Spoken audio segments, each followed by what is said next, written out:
Hey, what's going on, church family? I'm going to read from Philip Towner's biblical commentary on 1st, 2nd Timothy, and Titus.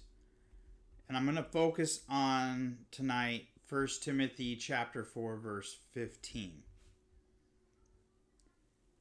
Finally, effective ministry requires diligence and progress. Paul describes diligence in two ways.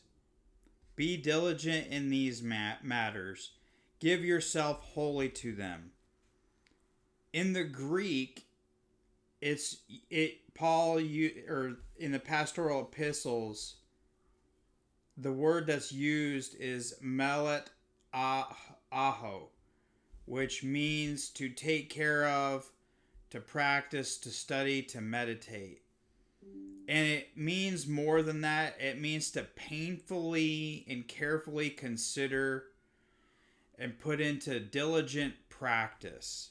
So it's not just to arbitrarily or haphazardly focus on something, but to painfully consider and meditate.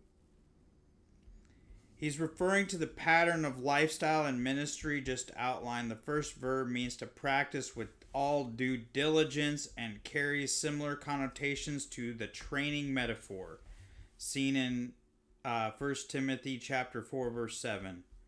The second phrase means literally to be in these things, to be wrapped up, involved with. That is to be, and I like what the Amplified Bible uses. It says to be fully absorbed within, which is a really good translation. It's different, completely different than the ESV and NIV translation. In the modern idiom, the minister must live and breathe these things, being engrossed within. One reward for dedication like this is progress. Progress in the faith. Compared to Philippians 1:25. Would close the mouths of Timothy's older critics. But more importantly, progress of this kind is evidence of a vital and deepening relationship with the Lord Jesus Christ. If the leadership of a church pays diligent attention to the personal spiritual priorities and sound worship principles, its ministry is bound to bear fruit. So I wanted to share that with you because in my spiritual formations course, I'm really focusing on drilling deep onto the spiritual practice of meditation.